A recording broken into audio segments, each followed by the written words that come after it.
Hello बच्चों, कैसे हैं आप सभी। आई होप आप सभी अच्छे होंगे, स्वस्थ होंगे और अपनी पढ़ाई को जारी रख पा रहे होंगे। आपके पढ़ाई के क्रम में ही आज हम आपके लिए लेकर आए हैं 8th क्लास का चैप्टर 1, जिसका नाम है परिमेय संख्याएं। आज हम चैप्टर 1 को कंप्लीट करने वाले हैं, इसके गुणधर्म भी समझने वाले हैं और इसकी जो एक्सरसाइजेस है भी कंप्लीट कर लेंगे।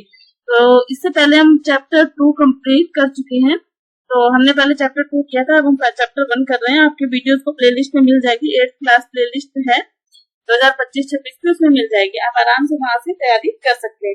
चलिए शुरू करते हैं आज की क्लास। पेन कॉपी लेके बैठिए ताकि नोट्स आप आराम से बना सकें, अच्छे से तैयारी कर सकें। देखिए, सबसे पहले परिमेय संख्याओं के गुणधर्म अपने ये समझने वाले हैं कि गुणधर्म में संवर्त क्या होता है, क्रम विनिमयता क्या होता है, इस चीज को, है ना। तो देखो, संवर्त एक तो जोड़ के लिए होता है,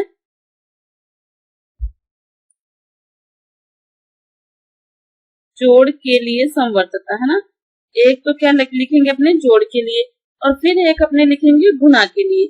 दोनों के लिए समझेंगे, जोड़ के लिए और गुणा के लिए। ये नियम व्यवकलन यानी कि घटाव और जो भाग होता है उस पे काम नहीं करते। मैं बता दूंगी किसमें करते हैं, लेकिन ज्यादातर ये जो नियम मैं बता रही हूँ वो जोड़ और गुणा पर काम करते ही करते हैं, ठीक है। संवर्तता क्या होती है? संवर्तता होती है जैसे कि a प्लस b बराबर c। यदि मैंने कोई भी परिमेय संख्या 1/2 ली और दूसरी भी परिमेय संख्या 3/4 ली, तो जो मेरा उत्तर आएगा वो भी एक परिमेय संख्या ही आएगा, है ना। तो यहाँ पे जो उत्तर आएगा मेरा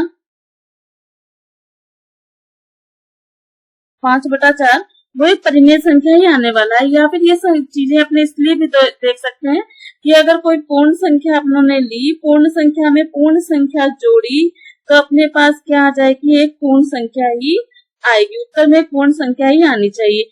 तो ये जोड़ के लिए संवर्तता तक को दर्शाता है। गुणा के लिए संवर्तता का मतलब है a गुणा b बराबर c, यानी कि 4 गुणा 5 बराबर 20, है ना। ये हमने एक पूर्ण संख्या ली, पूर्ण संख्या को पूर्ण संख्या से गुणा किया तो हमें एक पूर्ण संख्या ही प्राप्त हुई। ये गुणा के की संवर्तता को दर्शाता है। आगे बात समझ में कि अगर अपने दो पूर्ण संख्याएं लें या दो पूर्णांक संख्याएं लें, उनको जोड़े और गुणा करें तो उत्तर भी पूर्ण या पूर्णांक संख्या ही आना चाहिए, ठीक है। या फिर अपने कोई परिमेय संख्या को जोड़े तो उत्तर परिमेय संख्या ही आना चाहिए। तो ऐसा परिमेय संख्याओं में यह गुणधर्म का पालन होता है। जोड़ के लिए ये गुणधर्म सही है और गुणा के लिए ये गुणधर्म सही है। तो संवर्तता आपको याद रखनी है कि होता क्या है, ठीक है। चलिए आगे। दूसरा देखिए, क्रम विनिमयता क्या होता है। क्रम विनिमयता होता है जैसे कि a प्लस, पहले तो जोड़ के लिए, है ना। जोड़ के लिए क्रम विनिमयता क्या होता है? a प्लस b बराबर होता है b प्लस a के। मैं उदाहरण के लिए समझो, जैसे मैं 4 प्लस 5 करूं वो बराबर होगा 5 प्लस 4 के, होगा या नहीं, है ना। तो जोड़ के लिए क्रम विनिमयता का नियम इस प्रकार से होता है। और गुणा के लिए क्रम विनिमयता कैसे होती है? देखो, गुणा के लिए पहले हमने जोड़ के लिए पढ़ी, गुणा के लिए a गुणा b बराबर होता है b गुणा a के। यानी कि मैं 3 गुणा 2 करूं या 2 गुणा 3 करूं, ये दोनों बराबर ही होंगे ना। तो इसे इसको अपने बोलते हैं क्रम विनिमयता, मतलब क्रम बदल गया। क्या बदल गया? क्रम बदल गया। यहाँ से आपको एक एग्जाम्पल दे दिया जाता है और फिर उसमें से आपको नियम पूछा जाता है, ठीक है। इसी प्रकार अपने सहचर्यता करने वाले हैं। सबसे पहले जोड़ के लिए इसमें 3 अंक होंगे, a plus b plus c बराबर होगा a plus b plus c। इसके अंदर ब्रैकेट लगाओ, पहले आगे वाले 2 पे लगाओ, फिर पीछे वाले 2 पे लगाओ। ओड मास के नियम से हम जानते हैं, ओड मास के नियम से हमें पता है कि सबसे पहले अपने को ब्रैकेट हल करना होता है, ठीक है। तो आप चाहे पहले 3 और 2 5 में, पहले इसको जोड़ो 5, 5 में 1 जोड़ा 6 आएगा। इधर पहले इसको जोड़ो 3 और 3 कितने हो गए? 6। तो चाहे आप पहले इस ब्रैकेट को जोड़ो चाहे उस ब्रैकेट को जोड़ो, उत्तर एक जैसा ही आएगा। इसे कहेंगे सहचर्यता। इसको पहचान लो। 3 अंक होंगे, a plus b plus c, bracket आगे ब्रैकेट पीछे। और गुणा के लिए भी ऐसे ही होता है सहचर्यता। गुणा के लिए भी ऐसे ही होगा। क्या?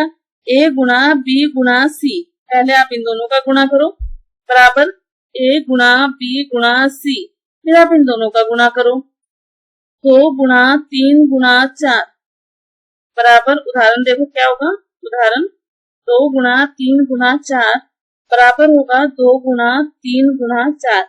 आप चाहे इन आगे वालों को पहले कर लो, 3 दूनी 6, 6 चौकी 24।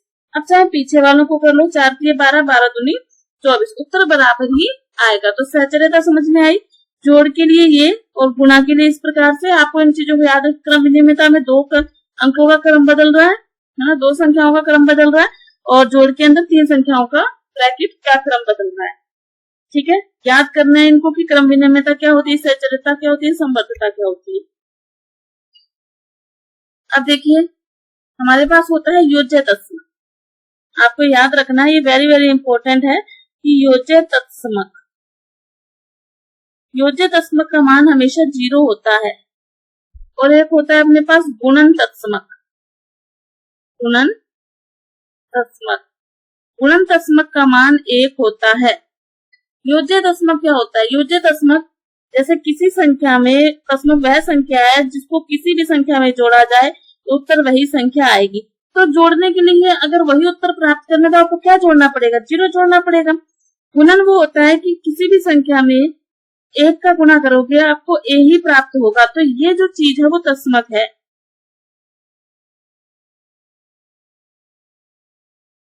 ये जो अंक है वो तत्समक है। तो आपको ये याद ही रखना है कि योज्य तत्समक का मान 0 होता है और गुणन तत्समक का मान 1 होता है। इतनी बात समझ में आ गई। ठीक है, चले आगे होता है, देखो योज्य प्रतिलोम। क्या है, योज्य प्रतिलोम।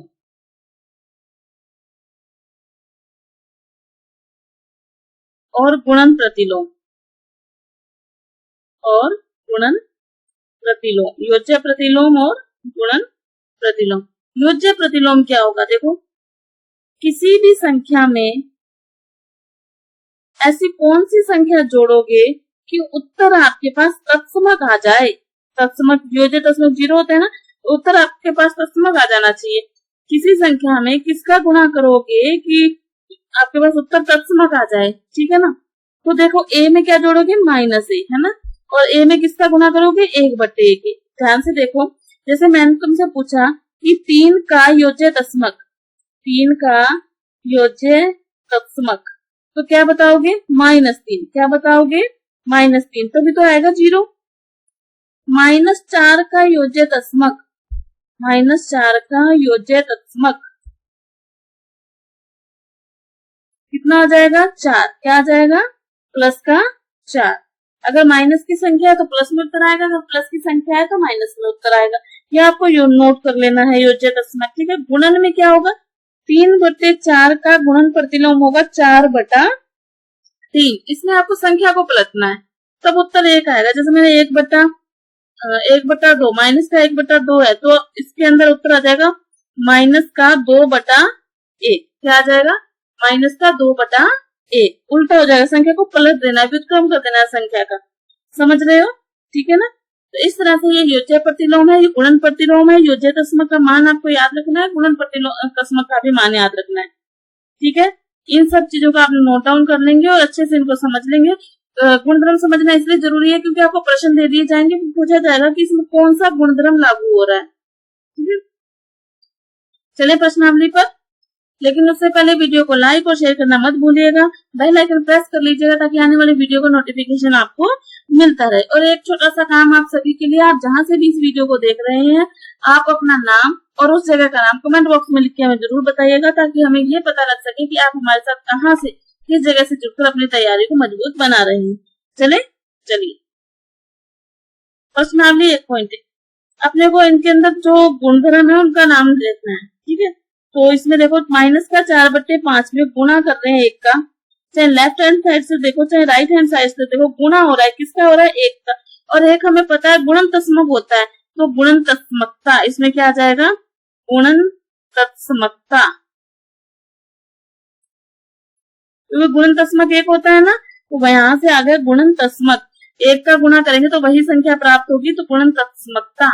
अब यहाँ पे देखो माइनस का 13/7 पहले था, फिर माइनस का 2/7, क्रम बदल रहा है, ये इधर चला गया और ये इधर चला गया, क्रम बदल गया ना।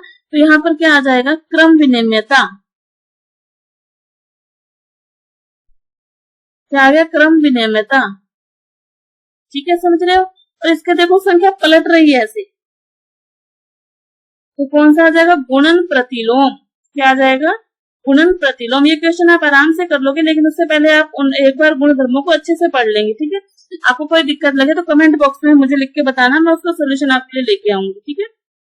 चलो नेक्स्ट देखो, बताइए कौन सा गुणधर्म, देखो 1 2 3 तीन संख्याएं और ब्रैकेट बदल रहा है, तो ऐसा कौन सा गुणधर्म था, सहचर्यता। क्या नाम आएगा इसमें, सहचर्यता। यही उत्तर है ना, इसके अंदर यही उत्तर है, इनके आगे आपको बस यही लिखना है, गुणधर्म बताने और यही लिखना है। ये आपकी प्रश्नावली 1.1 है।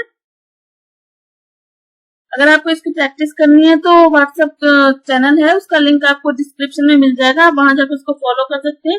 और अपने पोल क्वेश्चन का आंसर भी आपको क्वेश्चन चैनल पर मिल जाएंगे, जिसके आंसर भी देकर आप अपनी तैयारी को मजबूत बना सकते हैं। तो ये हमारी प्रश्नावली 1.1 है जो हमने कंप्लीट कर लिया। पर चैप्टर 2 भी हमने कंप्लीट कर लिया, पर 2.1 2.2। तो प्रश्नावली 1 और 2 में आपको किसी प्रकार की कोई दिक्कत हो तो कमेंट बॉक्स में लिख के मुझे बताइएगा, और आप यहाँ पर अच्छे से तैयारी कर सकते हैं। अब नेक्स्ट वीडियो हम चैप्टर 3 की लेके आने वाले हैं। तो चलिए मिलते हैं नेक्स्ट वीडियो में, तब तक पढ़ते रहिए, खुश रहिए, धन्यवाद।